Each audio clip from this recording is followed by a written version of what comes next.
Hello friends, welcome back to my channel. ఇవాళ మన వీడియోలో ఒక ఇంపార్టెంట్ టాపిక్ అండి. జనరల్ గా యూట్యూబ్ మానిటైజేషన్ అప్లై చేసిన తర్వాత యూట్యూబ్ వాళ్ళు ఏం చెక్ చేస్తారు, ఎలా చెక్ చేస్తారు, మన ఛానల్ ని రివ్యూ అనేది ఏ విధంగా చేస్తారు అనే విషయాన్ని ఈ రోజు ఈ వీడియోలో తెలుసుకుందాం. మనకి మానిటైజేషన్ ఇవ్వాలా లేదా అనేది వాళ్ళు ఎలా డిసైడ్ చేస్తారు, ఇందులో వాళ్ళు ఏమేమి చెక్ చేస్తారు ప్రతిదీ కూడా లైవ్ లో ఎక్స్ప్లెయిన్ చేస్తాను, చూడండి. వీడియోని ఎక్కడ స్కిప్ చేయకుండా చివరి వరకు చూడండి. ఇది ప్రతి ఒక్కరికి యూజ్ అవుతుందని నేను అనుకుంటున్నాను. ఇప్పటి వరకు మా వీడియోని చూసి లైక్ చేయకపోతే లైక్ చేయండి. ఛానల్ పేజ్ ని సబ్స్క్రైబ్ చేస్తే సబ్స్క్రైబ్ కూడా చేసుకోండి. ఇక లేట్ చేయకుండా వీడియోలోకి వెళ్ళిపోదాం. జనరల్ గా యూట్యూబ్ మానిటైజేషన్ అప్లై చేయాలి అంటే రెండు విధాలుగా అప్లై చేసుకోవచ్చు అండి. మొదటిది లాంగ్ వీడియోస్ నుంచి చేస్తారు, రెండోది షార్ట్స్ నుంచి చేస్తూ ఉంటారు. లాంగ్ వీడియోస్ తో చేసినట్టయితే basic requirement 1000 subscribers plus 4000 watch hours అనేది కంప్లీట్ చేసుకోవాలి. కొంతమంది ఇలా కాకుండా 500 సబ్స్క్రైబర్స్ అండ్ 3000 వాచ్ అవర్స్ తో కూడా చేస్తూ ఉంటారు. అలా కూడా చేసుకోవచ్చు. అలా చేసినట్టయితే మీకు ఫుల్ బెనిఫిట్స్ అనేది అప్లికబుల్ కావు. 1000 సబ్స్క్రైబర్స్ ప్లస్ 4000 వాచ్ అవర్ వచ్చిన తర్వాత చేసే మానిటైజేషన్ ఫుల్ మానిటైజేషన్ అవుతుంది. ఒకవేళ మీరు 3000 అవర్స్ తో చేసినట్టయితే అది ఫుల్ మానిటైజేషన్ అవ్వదు. ఒకవేళ మీరు షార్ట్స్ నుంచి చేయాలి అంటే విత్ ఇన్ 90 డేస్ లో 1000 సబ్స్క్రైబర్స్ ప్లస్ 10 మిలియన్ వ్యూస్ రావాలి. మీకు ఏది ఈజీగా ఉంటే దాన్ని ఫాలో అవ్వండి. వన్స్ మీరు ఈ టార్గెట్ అనేది ఫుల్ఫిల్ చేసుకున్న తర్వాత మీకు ఎండ్ ఆప్షన్ లో అప్లై నవ్ అని వస్తుంది. ఈ అప్లై నవ్ వచ్చే ముందు కొంతమందికి అప్లై నవ్ అని రాకుండా కొంతమందికి 4000 వాచ్ అవర్స్ కంప్లీట్ అయిన తర్వాత కానివ్వండి, షార్ట్స్ 10 మిలియన్ వ్యూస్ కంప్లీట్ అయిన తర్వాత వాళ్ళకి ఏమొస్తుందంటే టూ స్టెప్ వెరిఫికేషన్ కంప్లీట్ చేయండి అని వస్తుంది. ఆల్రెడీ జీమెయిల్ కి టూ స్టెప్ వెరిఫికేషన్ కంప్లీట్ చేయనట్టయితే ఇది కంప్లీట్ చేయండి అని వస్తుంది. వన్స్ మనకి టూ స్టెప్ వెరిఫికేషన్ అయిన తర్వాత అప్పుడు అప్లై అవ్వాలి వస్తుంది. అప్లై చేసుకోవచ్చు. అప్లై చేసిన తర్వాత అక్కడ 3 స్టెప్స్ ఉంటుందండి ప్రాసెస్ అంతా కూడా. ఆ ఫస్ట్ స్టెప్ వచ్చి బేసిక్ అండి. అది నెంబర్ 1. జనరల్ గా మీరు స్టార్ట్ అవ్వాలంటుంది. స్టార్ట్ చేసేస్తే స్టార్ట్ అయిపోతుంది. సెకండ్ స్టెప్ వచ్చేసి యాడ్సెన్స్ క్రియేషన్. మీకు యాడ్సెన్స్ ఆల్రెడీ ఉన్నట్టయితే యాడ్సెన్స్ కనెక్ట్ చేయండి. అదే మీరు ఫస్ట్ ఛానల్ అయితే యాడ్సెన్స్ అనేది సైన్ అప్ అవ్వండి. ఇలా ఒకసారి సైన్ అప్ అయిన తర్వాత దాన్ని రివ్యూ చేసుకోవడం కోసం యూట్యూబ్ అనేది టైం తీసుకుంటుందండి. ఒకరికి 1 అవర్ లో కంప్లీట్ అవుతుంది, ఒకరికి 2 అవర్స్ పడుతుంది, ఒకరికి 10 అవర్స్ కూడా పడుతుంది. ఇలా మినిమం 1 డే లో అయితే ఈజీగా కంప్లీట్ అయిపోతుంది. దీని తర్వాత నెక్స్ట్ రివ్యూకి వెళ్తుందండి. ఇక్కడ రివ్యూకి వెళ్ళినప్పుడు వాళ్ళు ఏం చెక్ చేస్తారన్నది ఇప్పుడు ఈ వీడియోలో చూద్దాం. పక్కనే స్క్రీన్ షేరింగ్ ఆన్ చేసి ప్రతిదీ కూడా లైవ్ లోనే చూపిస్తానండి, చూడండి. ప్రతిదీ కూడా లైవ్ లో చూపిస్తానని చెప్పాను కదండి. ఇది నా సెకండ్ ఛానల్ అండి. ఇది ఆల్రెడీ మానిటైజేషన్ అయిపోయింది. మానిటైజేషన్ మనం అప్లై చేసుకున్నప్పుడు వాళ్ళు ఏ ఫ్యాక్టర్స్ కన్సిడర్ చేస్తారు, ఎలా చెక్ చేస్తారు అనేది ప్రతిదీ కూడా డీటెయిల్ గా చూపిస్తాను, లైవ్ లోనే చూపిస్తాను, చూడండి. వీడియోని ఎక్కడ స్కిప్ చేయకండి. మీరు కూడా ఎప్పుడైనా మానిటైజేషన్ అప్లై చేయాలి అనుకున్నట్టయితే ఈ స్టెప్స్ మీరు ఖచ్చితంగా ఫాలో అవ్వండి. అయినట్టయితే మీకు మానిటైజేషన్ ఎటువంటి ఇబ్బంది రాదు. ఆ స్టెప్స్ ఏంటో కూడా ఇప్పుడు 1 బై 1 చెప్తాను, చూడండి. ముందుగా ఇలా యూట్యూబ్ పేజ్ ని ఓపెన్ చేయండి. మన ఛానల్ ఏదైతే మానిటైజేషన్ చేయాలి అనుకుంటామో ఆ ఛానల్ తో లాగిన్ అవ్వండి. ఇలా లాగిన్ అయిన తర్వాత మనకి రెగ్యులర్ గా వైటీ స్టూడియో నుంచి చేస్తుంటాం కదండి. ఇక్కడ వైటీ స్టూడియో కాదండి, మీరు యూట్యూబ్ లో ఓపెన్ చేయండి. యూట్యూబ్ లో ఓపెన్ చేసిన తర్వాత ప్రొఫైల్ అనేది ఈ విధంగా ఉంటుంది. నేను ఆల్రెడీ సెకండ్ ఛానల్ అని చెప్పా కదండి, ఇది నా సెకండ్ ఛానల్ అండి. దీనిలో చూపిస్తున్నాను, చూడండి. ఇక్కడ మీరు లాంగ్ వీడియోస్ నుంచి మానిటైజేషన్ చేసిన, షార్ట్స్ నుంచి చేసినా సరే రెండు కూడా చెక్ చేస్తారండి. గుర్తుపెట్టుకోవాల్సిన విషయం. మనం లాంగ్ వీడియోస్ చేస్తున్నాం కదా, షార్ట్స్ పట్టించుకోరా అని అనుకోకండి. లాంగ్ వీడియోస్ చెక్ చేస్తారు, షార్ట్స్ చెక్ చేస్తారు, ప్రతిదీ కూడా చెక్ చేస్తారండి. కాబట్టి షార్ట్స్ లో అయినా సరే, లాంగ్ వీడియో అయినా సరే, ఏదైనా ఫస్ట్ మీ కంటెంట్ ఉంటేనే పెట్టండి. మీ కంటెంట్ కానీ ఏది ఉన్నా సరే దాన్ని డిలీట్ చేసేయండి. లేదంటే ప్రైవేట్ లో పెట్టండి. ప్రైవేట్ లో పెట్టినట్టయితే వాచ్ అవర్ అనేది కౌంట్ అవ్వదు. కాబట్టి ప్రైవేట్ లో పెట్టాలి అంటే దానికి వచ్చిన వాచ్ అవర్ అనేది ప్రతిదీ కూడా డిలీట్ అయిపోతుంది. కాబట్టి ఆలోచించి జాగ్రత్తగా పెట్టండి.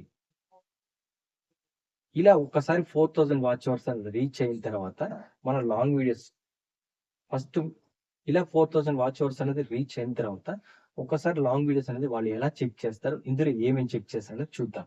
ఇలా వాళ్ళు హోమ్ పేజ్ తర్వాత హోమ్ ఉంటుందండి, వీడియోస్ ఉంటుంది, షార్ట్ ఉంటుంది, లైవ్ ఉంటుంది, ప్లేలిస్ట్ ఉంటుంది. ఇక్కడ వాళ్ళు వీడియో సెక్షన్ కి వెళ్తారు. వీడియో సెక్షన్ వెళ్ళిన తర్వాత ఇక్కడ ఏమైనా చూసారా, లేటెస్ట్ పబ్లిక్ ప్రైవేట్ అనలిస్ట్. ఇక్కడ పబ్లిక్ లో ఉన్నయే చూస్తారండి, ప్రైవేట్ లోనే చెక్ చేయరు. ఎందుకంటే పబ్లిక్ లో ఉన్న వాటికే వాచ్ అవర్ వచ్చి ఉంటుంది, వ్యూస్ వచ్చి ఉంటాయి. కాబట్టి ఆ వ్యూస్, వాచ్ అవర్ ఎలా వచ్చింది అనేది వాళ్ళు చెక్ చేసుకుంటారు. అదే కౌంట్ అవుతుంది కాబట్టి వాటినే కన్సిడర్ చేస్తారు. ఇందులో ముఖ్యంగా వాళ్ళు మనం ఒక 100 వీడియోలు పెట్టామనుకోండి, వాళ్ళు 100 వీడియోలు చెక్ చేయరు. ముందుగా వాళ్ళు చెక్ చేసే వీడియోస్ ఏంటో ఇప్పుడు చెప్తా చూడండి. ఇక్కడ లేటెస్ట్ ఉంది కదండి, లేటెస్ట్ మీద క్లిక్ చేస్తే పక్కనే పాపులర్ ఉంది కదా, ఈ పాపులర్ మీద క్లిక్ చేస్తారండి. ఫస్ట్ వాళ్ళు చెక్ చేసే వీడియో ఇదేనండి. మన ఛానల్లో రివ్యూకి వెళ్ళిన తర్వాత వాళ్ళు చెక్ చేసేది పాపులర్ వీడియోస్. ఎందుకంటే ఆల్రెడీ మనకు వచ్చే వాచ్ అవర్ కానివ్వండి, వ్యూస్ కానివ్వండి, ఏదైనా కానీ సబ్స్క్రైబర్స్ కానివ్వండి, ప్రతిదీ కూడా ఇందు నుంచి ఈ వీడియో నుంచే వచ్చి ఉంటారు. కాబట్టి ఈ వీడియోని పర్ఫెక్ట్ గా అసలు 100% వాళ్ళు 1-2 సార్లు ప్లే చేసి మరి ప్రతిదీ మీరు ఏం మాట్లాడారు కూడా చెక్ చేస్తూ వింటూ ఉంటారండి. ఇందులో మీరు కమ్యూనిటీ గైడ్‌లైన్స్ ఏదైనా ఉన్నా, మీరేదైనా తప్పుగా మాట్లాడినా మీకు మోనిటైజేషన్ అనేది ఇవ్వరు. కాబట్టి మీరు ఎప్పుడైనా సరే మీరు మోనిటైజేషన్ పంపించే ముందు ఈ పాపులర్ వీడియోస్ అన్నీ కూడా చెక్ చేసుకోండి. ఈ చెక్ చేసుకునే పద్ధతి కూడా ఎలానో ఇప్పుడు చెప్తా చూడండి. ఫస్ట్ ఇక్కడ చూసారా? నా వీడియోకి 36K వ్యూస్ వచ్చాయి. ఈ వ్యూస్ అనేది ఇలా 36K వ్యూస్ వచ్చాయి కదండీ! దీనికి ఫస్ట్ మనం పెట్టిన టైటిల్ ఏంటిది? టైటిల్ కూడా మనదేనా కాదా? అని చెక్ చేస్తారు. టైటిల్ అనేది కరెక్ట్‌గా ఉండాలి. ఆ తర్వాత వచ్చేసి ఇక్కడ డిస్క్రిప్షన్ ఏం రాసాము? తర్వాత వచ్చి హ్యాష్ ట్యాగ్స్ ఏం పెట్టాము? అంటే వీడియోకి రిలవెంట్‌గా ఉందా? లేకపోతే వీళ్ళు వేరే ఏమైనా పెట్టారా? అంటే వీడియో ఒకటుండి హ్యాష్ ట్యాగ్స్ వేరే ఉండటం, టైటిల్ వేరే ఉండటం, ఇలాంటి డేటా ఉన్నట్టయితే ఆ వీడియో మానిటైజేషన్ చెయ్యరు. కాబట్టి మీరు మోస్ట్ పాపులర్ వీడియో అనేది ప్రతిదీ కూడా క్లియర్‌గా ఉండాలి. అంటే వీడియో ఏదైతే ఉంటుందో థంబ్‌నెయిల్ అదే ఉండాలి, టైటిల్ అదే ఉండాలి, హ్యాష్ ట్యాగ్స్ అదే ఉండాలి, ట్యాగ్స్ అదే ఉండాలి. మెటా డేటా ప్రతిదీ కూడా సేమ్ వీడియోకి సంబంధించిందే ఉండాలి. అది గుర్తుపెట్టుకోండి. ఇక్కడ ప్రతిదీ కూడా దానికి రిలేటెడ్‌గా ఉంటేనే ఉంచండి. లేదంటే ఈ డేటా అంతా డిలీట్ చేసి అప్లై చేసే ముందు మళ్ళీ ఫ్రెష్‌గా ఎంటర్ చేయండి. ఎంటర్ చేసి రివ్యూకి పంపించండి. ఇలా ప్రతిదీ కూడా చెక్ చేస్తారండి. మెటా డేటా అంటారండి ఇది. టైటిల్, ట్యాగ్, డిస్క్రిప్షన్ ఇవన్నీ కూడా చెక్ చేసుకోండి. దీంతో పాటుగానే మీరు కొంతమంది థంబ్‌నెయిల్స్ అనేది వేరే వాళ్ళే పెడుతుంటారు. అలా పెట్టినట్టయితే ఆ థంబ్‌నెయిల్ డిలీట్ చేసేసి మీ థంబ్‌నెయిల్ మీ ఓన్‌గా క్రియేట్ చేసిన థంబ్‌నెయిల్‌ని పెట్టండి. ఇక్కడ వీళ్ళు చెక్ చేసే నెక్స్ట్ థింగ్ ఏంటంటే మనకి వాచ్ అవర్. వాచ్ అవర్ అనేది ఎలా వచ్చింది? ఈ 4000 వాచ్ అవర్స్‌లో మేజర్ పోర్షన్ దీనికే వచ్చుంటుంది కాబట్టి ఇది వీళ్ళు జెన్యూన్‌గా గెయిన్ చేశారా? లేదంటే ఎక్కడైనా పర్చేజ్ చేశారా? అనే విషయాన్ని వీళ్ళు క్లియర్‌గా చూస్తుంటారు. ప్రతిదీ కూడా ఆడియన్స్, ఈ ఆడియన్స్ అనేవాళ్ళు ఎక్కడి నుంచి వచ్చారు? ఎలా చూసారు? ఒకటే ఆడియన్స్ ఒకళ్ళే 10 సార్లు చూసారా? ఎలా చూసారనేది చెక్ చేస్తుంటారు. దీంతో పాటుగానే వ్యూస్ కూడా చెక్ చేస్తారండి. మల్టిపుల్ వ్యూస్ ఉన్నాయా? ఒకే పర్సన్ 100 సార్లు చూసాడా? లేకపోతే రకరకాలుగా చూసారా? ఏ లొకేషన్ నుంచి చూసారు? ఎంతమంది చూసారు? ప్రతీది కూడా వాళ్ళ దగ్గర డేటా ఉంటుందండి. ఆ డేటా ప్రకారంగానే చెక్ చేస్తారు.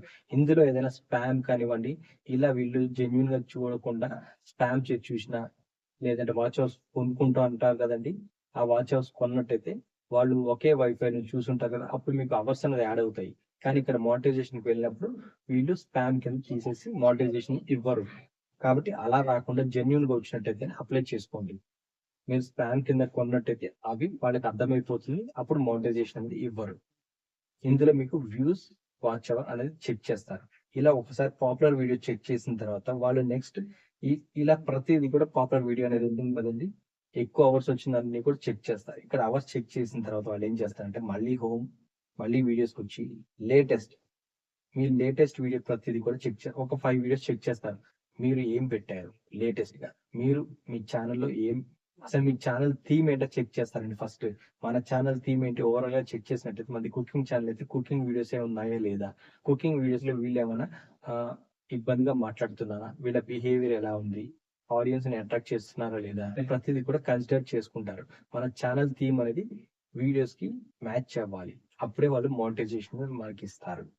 ఆ తర్వాత లేటెస్ట్ వీడియోలో కూడా మనం మాట్లాడిన ప్రతిదీ కూడా వాళ్ళు అబ్జర్వ్ చేస్తారు. ప్రతిదీ కూడా డేటా కలెక్ట్ చేసుకుంటారు. కలెక్ట్ చేసుకొని మన మెటా డేటా అంతా కూడా చెక్ చేసుకుంటారు. ప్రతిదీ కూడా పర్ఫెక్ట్‌గా ఉంది అన్నప్పుడే వాళ్ళు నెక్స్ట్ స్టెప్‌కి వెళ్తారు. చూసారు కదండీ! మోస్ట్ పాపులర్ వీడియో చూస్తారు, లేటెస్ట్ వీడియో చూస్తారు, మెటా డేటా చూస్తారు, థంబ్‌నెయిల్స్ చూస్తారు. ప్రతిదీ కూడా వ్యూస్ ఎలా వచ్చాయి, వాచ్ అవర్ ఎలా వచ్చింది, సబ్‌స్క్రైబర్స్ ఎలా వచ్చారు అనే ప్రతిదీ కూడా కొంతమంది సబ్‌స్క్రైబర్స్ కూడా ఫేక్‌గా కొంటుంటారు. లేదంటే 100 ఈమెయిల్ ఐడీస్ వీళ్ళే తయారు చేసుకొని సబ్‌స్క్రైబ్ చేసుకుంటూ ఉంటారు. అలా 100 ఈమెయిల్ ఐడీస్‌ని సబ్‌స్క్రైబ్ చేసుకుంటే దాన్ని స్పామ్ కింద తీసేస్తుంటారు. అలా వచ్చిందా? లేకపోతే వీళ్ళు వీడియో చూసి వాచ్ చేసి సబ్‌స్క్రైబ్ చేసుకున్నారా? అనే ప్రతిదీ కూడా చెక్ చేసుకుంటారండి. ప్రతిదీ జెన్యూన్‌గా ఉన్నప్పుడే మనకి మోనిటైజేషన్ ఉంది ఎనేబుల్ చేస్తారు. ఫస్ట్ మోనిటైజేషన్ రివ్యూకి వెళ్ళినప్పుడు వాళ్ళు చెక్ చేసేది కమ్యూనిటీ స్ట్రైక్స్ ఉన్నాయా? వీళ్ళు పాలిసీస్ విరుద్ధంగా ఏమైనా చేశారా? గైడ్‌లైన్స్‌ని అతిక్రమించారా? వీళ్ళకి ఎప్పుడైనా కాపీరైట్ స్ట్రైక్ కానీ, క్లెయిమ్ కానీ వచ్చిందా? అనే విషయం ప్రతిదీ కూడా చెక్ చేసుకుంటారండి. అలా వచ్చినట్టయితే మీకు మానిటైజేషన్ అనేది ఇవ్వరు. మీ కమ్యూనిటీ గైడ్‌లైన్స్ ని మీరు వయోలేట్ చేసినట్టయితే ట్రైనింగ్ స్కూల్ ఉంటుంది. ఆ స్కూల్‌కి వెళ్ళాలి. 90 డేస్ అయిపోయిన తర్వాతే మీరు అప్లై చేయండి. దీంతో పాటుగానే స్ట్రైక్ వచ్చినా, క్లెయిమ్ వచ్చినా అవన్నీ క్లియర్ చేసుకున్న తర్వాత మాత్రమే మీరు మానిటైజేషన్ అప్లై చేయాలి. అవి ఉండగా చేసినట్టయితే మీకు మానిటైజేషన్ అనేది ఇవ్వరు. ఇప్పటివరకు మా ఛానల్ చూసి సబ్స్క్రైబ్ చేయకపోతే సబ్స్క్రైబ్ చేయండి. లైక్ చేయకపోతే లైక్ చేయండి. మా ఇన్ఫర్మేషన్ మీకు నచ్చినట్టయితే ఒక్కసారి కామెంట్ బాక్స్‌లో కామెంట్ చేయండి. Thank you for watching.